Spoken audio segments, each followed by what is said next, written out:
후보자님께서는 과거 대법관도 하셨고 이제 헌법재판관도 되시는 거잖아요. 네. 예, 두 가지 임명 절차에 좀 본인이 느꼈을 때 차이에 대해서 한번 이야기해 주실 수 있나요? 대법관은 국회 동의를 반드시 거치도록 되어 있습니다.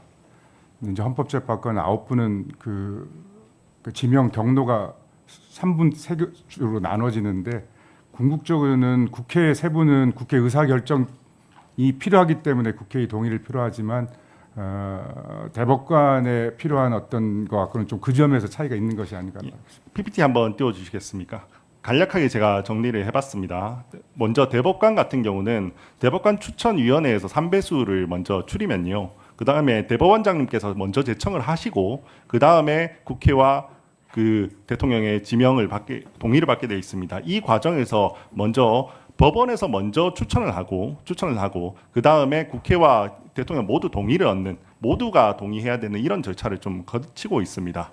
이에 반해서 헌법재판관 같은 경우는 이렇게 TO가 있습니다. 사실상 TO가 있어서 모두가 동의해야 되는 게 아니라 국회나 대통령께서 조금 의지를 가지시면 그냥 본인이 원하는 사람을 그냥 이렇게 지명할 수 있는 이런 구조가 되어 있습니다. 그죠? 왜 이렇게 헌법재판관하고 대법관은 조금 다르게 했다고 보시나요? 제가 공부하고 들은 바에 의하면 헌법재판소는 뭔가 헌법 자체의 광범위하고 추상적인 규정을 해석하는 데 있어서의 여러 가지 다양한 가치가 투영될 수 있으니 삼권 분립을 담당하는 국회 혹은 대통령, 대법원장 각자 입장에서 각각의 국가 작용을 정확하게 이해하는 사람을 3명을 모아놓으면 그런 의미에서의 어떤 종합적이고 그 못지않게 이런 게 하지 않을까라는 생각을 하는 것으로 그 못지않게 아마 대법원 같은 경우는 사법부의 독립성과 자율성을 좀 많이 존중한다는 취지가 있을 거고요. 반대로 헌법재판소 같은 경우는 일종의 정치적 사법기관이라고 우리가 하잖아요. 정치적 사법기관의 특성을 조금은 반영해서 이렇게 재판관 지명 절차가 되어 있다고 보입니다. 혹시 동의하십니까? 그런 면이 있다라고 저는 생각하고 있습니다. 그럼 반대로 그러면 헌법재판관 같은 경우에는 좀 정치적 영향력에서 취약할 수도 있다라는 생각이 들지는 않으십니까?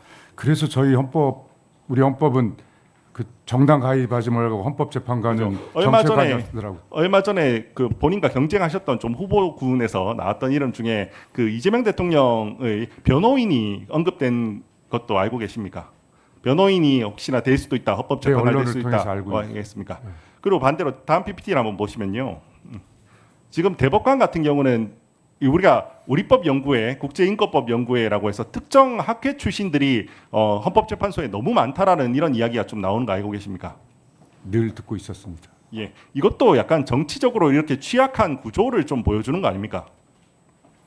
그렇게 비춰줄 수 있는데 계속 제가 법안에 있으면서도 우리법연구와 국제인권법연구에 대한 그런 우려의 시선은 조금은 거둬. 근데 어쨌거나 뭐 대법원하고 좀 당장 숫자에서도 차이가 나잖아요. 숫자에서도 대법관은 전체 대법관이 13명이죠. 뭐 13명 중에 지금 2분이 학회 출신인데 헌법재판관 같은 경우는 9명 중에 4명이 되는 거거든요. 당장 이렇게 구성 비율에서도 차이가 좀 나지 않습니까? 이거는 일종의 정치적 편향성에 대한 우려가 있을 수 있는 거 아닙니까? 그런 점에 있어서 아이가 편향성의 우려. 근데 저는 있을 수 있다고 생각합니다. 왜냐하면 헌법재판소라는 게 정치적 사법기관이라는 게 그렇게 나쁜 건 아니고요. 왜냐하면 이게 위헌법률 심판이라든지 또는 뭐 기본권 침해에 대한 헌법 소원이나 이런 부분들은 어느 정도 뭐 입법 작용이나 뭐 이런 부분과 유사한 측면이 있고 그렇기 때문에 태생 자체가 조금 정치적 사법기관의 성격을 가지고 헌법재판소가 구성이 됐다고 좀 생각을 합니다. 동의를 하십니까? 그 위원님 말씀 취지는 이해합니다만은 그 정치적 사법기관에 담고 있는 그 부정적 뉘앙스를 극복하기 위해서 하여간 재판관들이 그동안 꾸준히 노력을 하시는 건 알고 네, 있지만 저는 제도에 대해서 여쭤보는 겁니다. 제도에 대해서 오늘 임명권에 대해서 제가 이렇게 여쭤봤잖아요. 사실 취약하다고 볼 수 있는 거 아닙니까?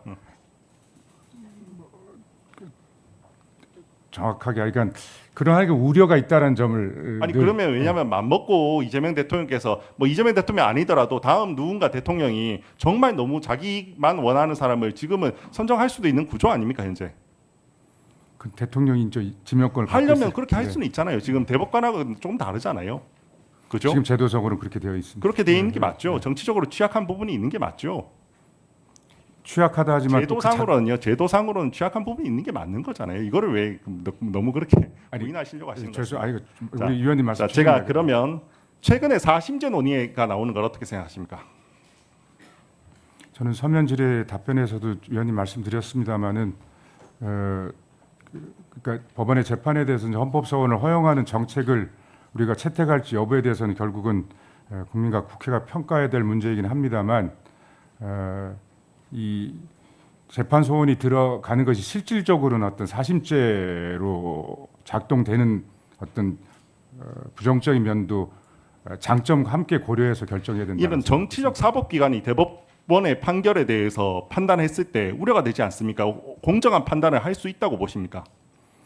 위원님이 말씀하신 추진이 있지만 헌법재판관 한 분 한 분은 정치적 관점에서 재판하는 것은 아니지 않습니까? 분명하게. 그래도요 제도상 제가 묻는 겁니다. 왜냐하면 우리가 제도를 만들면 지금 사람들만 하는 게 아니라 향후에 수십 년 수백 년을 갈 수 있는 거잖아요. 그러면 이걸 악용할 여지가 충분히 있는 거 아닙니까? 누군가 정치인이 자기의 재판에 대해서 연관되는 사람을 헌법재판관으로 임명할 수 있는 구조 아닙니까? 아까 전에 제가 말씀드렸잖아요. 이재명 대통령 같은 경우는 본인의 변호인을 재판관으로 임명한다는 그런 그 이야기도 나왔었잖아요. 물론 현실화되지는 않았습니다. 그런데 그런 것도 취약한 구조에 있는 거 아닙니까? 저는 두 가지 말씀드리고 싶습니다. 어쨌든 지금 헌법재판관 구성 방법이 갖고 있는 고유한 제도적 장점도 존재하는 거 있고요. 다만 그리고 시간이 없어서 제가 조금 말씀드리겠습니다. 죄송합니다. 그 본인께서 지금 후보자께서 만약에 소장으로 임명이 되시면 뭐 사심제가 되면 이재명 대통령의 판결까지도 할 수 있는 거 아닙니까? 그렇게 되면 할 가능성도 있는 거 아닙니까? 그러면 본인은 이재명 대통령께서 지명한 사람인데 그 판결에 대해서 국민들께서 공정하게 했다고 인식하시겠습니까? 믿을 수 있겠습니까? 저가 개인적으로 그 재판에 여러 가지 공정성이 의심이 된다면 피하든지 이렇게 조치를 취해야 되지 않을까 생각 갖고 있습니다.